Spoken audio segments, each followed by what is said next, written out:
పెద్ద నోట్ల మార్పిడి నగదు ఉపసంహరణ కోసం 9వ రోజు జనం బ్యాంకులు, తపాలా కార్యాలయాలు, ఏటీఎంల ముందు బారులు తీరారు. రద్దయిన నోట్లను క్యూల్లో నిలబడి మార్చుకున్నారు. ఏటీఎంలలో నగదు ప్రవాహం పెరగడం వల్ల చాలా చోట్ల రద్దీ తగ్గింది. అదనపు కౌంటర్ల ఏర్పాటుతో బ్యాంకుల్లో లావాదేవీలు పుంజుకున్నాయి. మినీ ఏటీఎంలు అందుబాటులోకి రావడం కాస్త ఊరటనిచ్చింది. నల్లకుబేరుల భరతం పట్టేందుకు మోదీ ప్రభుత్వం తీసుకున్న నిర్ణయానికి ప్రజలు సహకరిస్తున్నారు. బ్యాంకుల వద్ద రద్దీ ఉన్నా ఓపికతో నగదు మార్చుకుంటున్నారు. శ్రీకాకుళం జిల్లాలో నోట్ల మార్పిడి చేసుకునేందుకు మళ్లీ రాకుండా వేలిపై సిరాముద్ర వేస్తున్నారు. విజయనగరం, విశాఖ జిల్లాల్లో బ్యాంకుల వద్ద అదనపు కౌంటర్లు ఏర్పాటు చేసి రద్దీ తగ్గించారు. ఏటీఎంలలో నగదు పెట్టిన కొద్దిసేపటికే ఖాళీ అవుతున్నాయి. తూర్పుగోదావరి జిల్లాలో నగదు రహిత లావాదేవీలు జరిగేలా జిల్లా యంత్రాంగం చర్యలు చేపట్టింది. డెబిట్, క్రెడిట్, కోర్ బ్యాంకింగ్ విధానాల్లో డ్వాక్రా మహిళలకు అవగాహన కల్పించింది.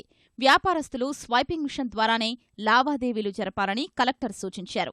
రాజమహేంద్రవరంలో ప్రధాన బ్యాంకుల ఏటీఎంల వద్ద రద్దీ కొనసాగింది. కృష్ణా, గుంటూరు, ప్రకాశం జిల్లాల్లో బ్యాంకుల వద్ద అదనపు కౌంటర్లు ఏర్పాటు చేసి అధికారులు రద్దీ తగ్గించారు. ప్రధాన బ్యాంకుల్లో 2,000 రూపాయల నోట్లు ఇవ్వటం వల్ల ఖాతాదారులకు చిల్లర కష్టాలు తప్పలేదు. ఏటీఎంలలో నగదు పెట్టిన కొద్ది సమయానికే ఖాళీ అవుతున్నాయి. మరో 2-3 రోజుల్లో సమస్యను పూర్తిగా అధిగమిస్తామని అధికారులు చెప్తున్నారు. తిరుపతిలో ప్రజలు నగదును సులభంగా పొందేలా ఎస్బీఐ చర్యలు తీసుకుంది. ఈ-పోస్ నగదు యంత్రాల్ని ప్రవేశపెట్టింది. ఈ వాహనాలు రద్దీ ప్రాంతాల్లో ఆగుతూ ప్రజలకు నగదు పంపిణీ చేశాయి. పలమనేరు, పుత్తూరు, చిత్తూరు ప్రాంతాలకు వీటి సేవల్ని విస్తరించారు. ఈ యంత్రాల ద్వారా ఏ బ్యాంకుకు సంబంధించిన కార్డు ద్వారానైనా 2,000 రూపాయలు తీసుకునే వెసులుబాటు కల్పించారు.